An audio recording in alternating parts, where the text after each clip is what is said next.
여러분 안녕하십니까? 이 시간에는 시편 23편 말씀 중심으로 드리겠습니다. 또 이전에는 나 중심에서 나오는 생각, 판단, 그러한 것을 믿고 누리고 살았지만은 이제는 나에게 주님이 나타나시는 사람이 되었기 때문에 나에게 나타나시는 주님의 것을 믿고 주님의 말씀을 들을 줄 알고 주님의 것을 누릴 줄 아는 그러한 믿음 생활, 아주 정석인 믿음 생활을 우리에게 잘 설명해 주고 계십니다.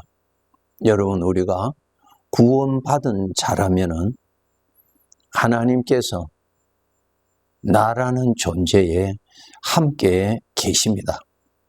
하나님의 말씀을 아는 정도가 아니고 그렇게 말씀하신 하나님이 영으로 친히 함께 하시는 사람입니다.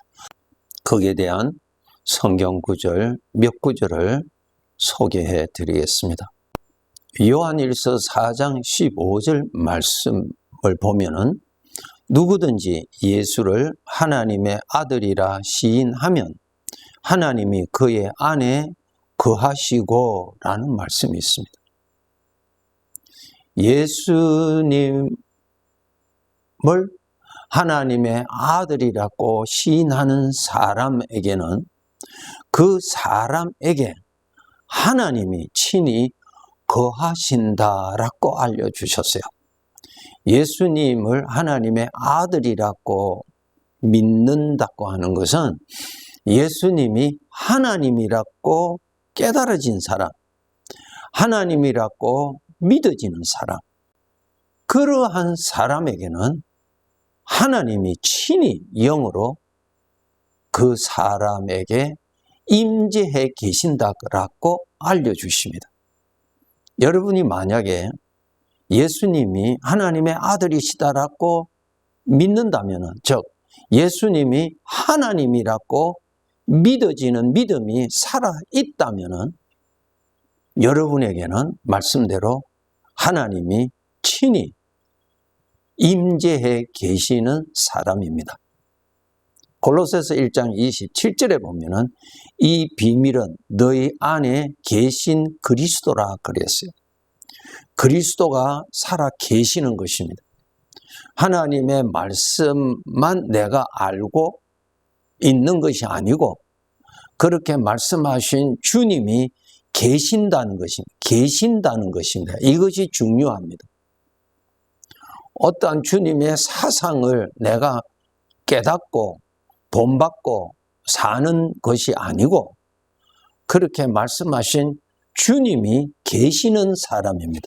그렇기 때문에 여러분이 예수님이 하나님의 아들이라고 믿어지고 그분을 여러분이 영접하셨다면 주님이 내 안에 살아 계심입니다. 갈라디아서 2장 20절에 잘 기록되어 있죠. 오직 내 안에 그리스도께서 사신다 그랬어요. 놀랍죠? 주님이 사시는 것입니다. 하나님이 거하시는 것입니다. 주님이 사시는 사람이에요. 나에게 가장 소중한 것은 내가 아니고 나에게 오셔서 함께 계시는 주님이십니다. 주님이 나라는 존재의 주인이고 주님이 나라는 존재의 영광입니다. 하나님이 내 안에 거하신다, 그리스도께서 내 안에 사신다 그랬어요. 빌립보서 2장 13절에 보면은 너희 안에서 행하시는 이는 하나님이시다. 나에게 임재해 계시는 하나님은 행하신다, 일하신다, 말씀해 주시고 인도해 주시고 나를 회복시켜 주시고 하나님의 자녀답게 살아갈 수 있는 은혜를 공급해 주시고 죄의 길로 가면은 책망하시고 그러한 일을 하신다 그 말입니다. 그러므로 우리 믿는 사람은 나에게 임재해 계시는 하나님을 알아야 돼요. 하나님이 내 안에서 사시는 것을 알아야 돼요. 하나님이 내 안에서 일하시는 것을 여러분이 감지하셔야 돼요. 분별해야 됩니다. 예수님을 믿기 전에는 내 안에는 죄의 성품에서 죄의 것이 나타나고 생각하고 그렇게 하지요. 미움과 분노와 오해와 두려움과 자만과 불평과 비판과 이러한 것들이 우리들에게 수시로 일어나잖아요. 그 죄가 살아서 죄에서 나오는 것입니다. 그것이. 그 죄에서 나오는 사상에서는 하나님이 없다. 내가 주인이다. 그것이 죄에서 오는 사상이에요. 그래서 사람들은 죄에서 오는 것을 믿고 죄에서 오는 판단을 믿고 죄에서 오는 생각을 믿고 사는 것입니다. 이것은 멸망밖에 없습니다. 죄는 나를 멸망케 하는 것이지 죄는 나를 행복하게 할 수가 없습니다. 이러한 나에게 하나님께서 친히 나라는 존재에 임재해 계십니다.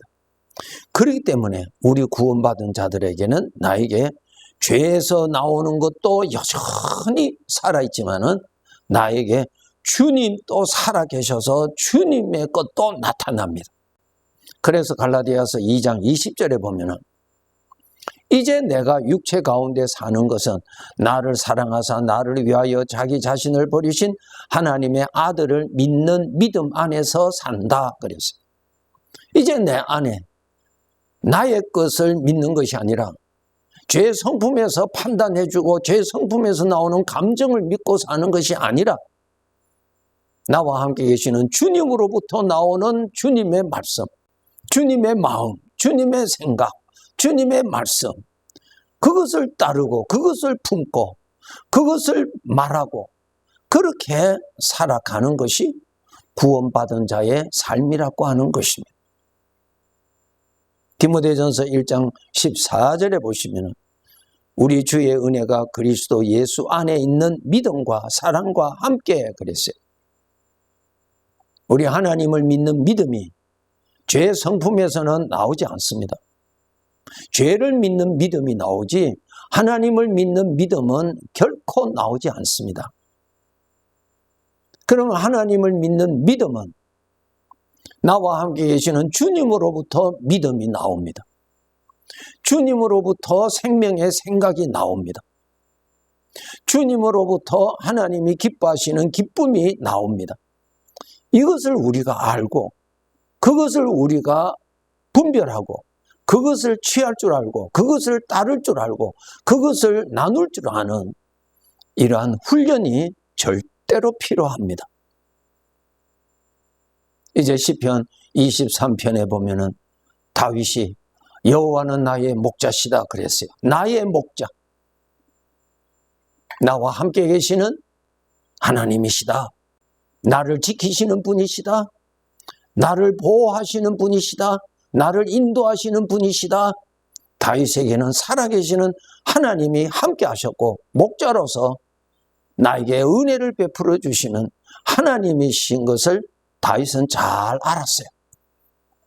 우리가 알아야 될 것이 바로 주님이 하나님이 나와 함께 계시다는 것을 알아야 되고 목자로서 나를 돌보시고 계시는 그분의 일하시는 것을 우리는 알아야 되고 그것을 알수록 주님께 감사로 주님을 영화롭게 해드릴 수 있는 삶을 살아갈 수가 있는 것입니다. 나의 목자. 우리는 구원받기 전에는 나의 목자, 나의 인도자가 누구였어요? 죄의 성품에서 나오는 것이 나의 목자였어요. 나의 인도자였어요.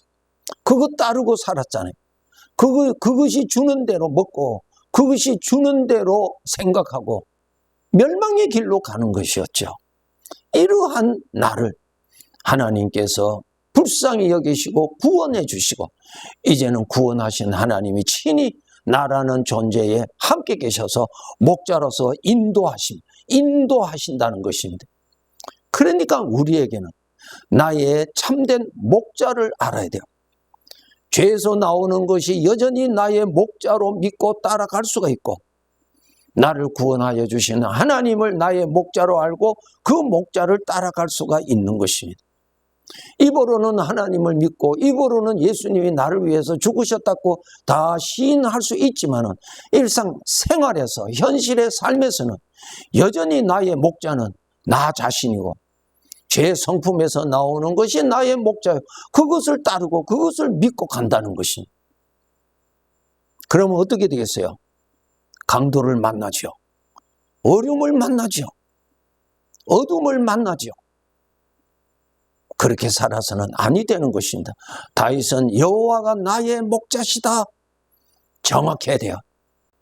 2절에 보면은 그가 나를 푸른 초장에 누이시며 물가로 나를 인도하신다.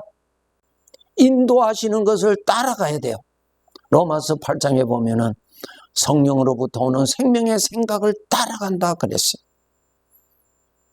생각을 분별하셔야 돼요. 어느 것이 나의 주님으로부터 오는 생각인지 내 마음에 나타나잖아요. 어느 것이 죄의 성품에서 오는 생각인지 분별을 해서 여러분이 취사 선택을 하고 따라가야 되고, 버릴 것은 버려야 되는 것입니다. 3절에 보면은 내 영혼을 소생시키신다. 나 자신이 피곤해 있을 때, 나 자신이 죄의 것을 먹고 마심으로 인하여서 약해져 있을 때, 걱정과 근심으로 인하여서 그 생각을 먹고 마심으로 인하여서 피곤해 있을 때, 나의 목자가 되신 주님은 나를 소생시키십니다. 나에게로 가까이 오라고 부르시지요. 하나님에게로 가까이 가야 살아납니다. 생명이 되시는 하나님의 것을 먹고 마셔야 살아납니다. 목마른 자들은 다 내게로 와서 마시라고 말씀하시고 계세요. 하나님으로부터 오는 말씀을 먹으면 살아납니다. 왜? 하나님으로부터 나오는 말씀에는 나를 살리는 생명의 능력이 있기 때문에 그 말씀을 내 마음에 스며들게 하고 내 마음에 스며들게 하게 되면은 내 마음을 피곤하게 하는 사망의 것들을 제거해 주고 내 마음을 정결케 해 주어서 하나님의 생명이 넘치도록 나의 심령을 회복시켜 주십니다. 주님은 이렇게 내가 병들었을 때, 내가 지칠 때 나를 회복시켜 주십니다. 나를 치료해 주시기 위하여서 주님께 가까이 오라고 하는 그 말씀에 내가 가까이 간다. 가까이 간다는 것이 뭐예요? 죄에서 온 생각을 버리고, 내가 속았던 사망의 생각을 버리고 주님에게로 가는 것입니다. 사망의 생각은 그대로 가지고 가야 안 됩니다. 왜? 부정한 그릇에 거룩한 것을 담지 않으십니다. 악한 생각을 버려야 돼요. 나를 파괴시키고 나를 이렇게 고통스럽게 하는 그 생각이 죄로부터 온 것임을 알고 그것을 버리고 주님에게로 가야 돼요. 그것을 버릴 수 있는 것은 주님에 나가서 주님의 말씀을 집중적으로 생각하세요. 주님의 말씀을 집중적으로 묵상하세요. 집중적으로 묵상하세요. 그 묵상을 통해서 생명의 말씀이 내 마음 안에 스며들어가서 그 말씀이 내 마음에 스며들어가 있는 사망의 생각들을 제거해 주십니다. 꼭 이렇게 해야 됩니다. 그렇게 해서 내 영혼을 소생시킴을 받아야 돼요. 4절에 보면은 내가 사망의 음침한 골짜기를 다닐지라도 해를 두려워하지 않는다. 무엇이에요? 어려운 일을 당할 때, 어려운 일을 당했을 때도 여전히 나와 함께 계시는 하나님을 볼 줄 아는 이 믿음이 정말 필요해요. 믿음 생활하다가 어려운 일을 만나면은 우리는 함께 계시는 하나님을 생각하는 초점을 어려움 쪽으로 초점을 맞춰버려요. 초점을 그곳에 맞춰버리면은 내 안에 사망이 침투합니다. 사망이 침투하게 되면은 하나님하고 멀어지고 믿음이 약해집니다. 그런데 다윗은 내가 사망의 엄침한 골짜기에 지금 있지만은 그러한 가운데서도 하나님이 함께 계시는 하나님을 볼 줄 알았다는 것이, 나의 목자는 그러한 상황에도 같이 계신다는 것을 알았어요. 나의 목자가 그런 상황에서도 나를 버리지 아니하시고 나를 보호하고 계시고 나를 인도하고 계시는 것을 알았어요. 믿음이죠? 믿음이에요. 훈련하셔야 돼요. 훈련하셔야 돼요. 나의 목자를. 어떤 일들이 잘 될 때만 목자의 은혜인 줄 알고 감사할 것만 아니라 어려운 지응에 지금 문제가 해결되지 아니한 상황에서도 나의 목자는 여전히 나와 함께 계시고 뜻을 가지시고 나를 인도하고 계시고 뜻을 가지시고 주인의 때에 주인의 방법으로 나를 구원해 주실 나의 목자를 여전히 믿고 의지하고 있다는 것입니다. 그렇기 때문에 그가 외칩니다. 비록 사망의 음침한 골짜기를 다닐지라도 내가 해를 두려워하지 않는다. 왜? 주님이 함께 계시기 때문에. 참 훌륭한 믿음이죠. 5절에는 더 큰 믿음이에요. 주께서 내 원수의 목전에서 내게 상을 차려주셨다. 어려움이 그대로 있는데도 나의 목자는 나에게 정말 부족함이 없는 은혜를 충만하게 주시는 것을 그는 알았고 그것은 받을 줄 알았고 그것을 누릴 줄 알았습니다. 믿음이 연약하면은 나의 목자를 잊어버립니다. 믿음이 연약하면은 목자의 음성 대신에 죄에서 오는 음성을 믿어버립니다. 믿음이 너무너무 약해서 그래요. 그런데 다윗은 죄에서 오는 생각이 나타나지만은 여전히 나의 신실한 목자, 주님으로부터 오는 음성을 듣고 주님이 나와 함께 계시는 믿는 믿음을 가지고 주님을 높이면서 인생을 살았어요. 마지막으로 6절에 보면은 내 평생에 주의 선하심과 인자심이 정녕 나를 따른다. 견고한 믿음. 나의 목자가 되시는 주님과 함께 사는 이 세상에 사망의 엄침한 골짜기를 만날 수도 있고 물이 없는 기근을 만날 수도 있고 어려움을 만날 수도 있지만은 변함이 없는 나의 목자가 되시는 주님은 여전히 같이 계시고 그러한 상황에서도 나의 주님은 두려워하지 아니하시고 걱정하시지 아니하시고 주님 안에는 방법이 있고 길이 있고 뜻이 있다고 하는 그러한 목자를 든든하게 믿고 사는 것입니다. 주님을 믿는 믿음, 그것이 하나님을 가장 기쁘시게 해드리는 삶입니다. 하나님을 믿는 믿음이 하나님을 가장 영화롭게 하는 삶입니다. 이러한 삶을 이전보다 더 좋은 믿음으로 살아가도록 소망을 품고 하나님을 이전보다 더욱 가까이 하면서 살아갑시다. 네, 감사합니다.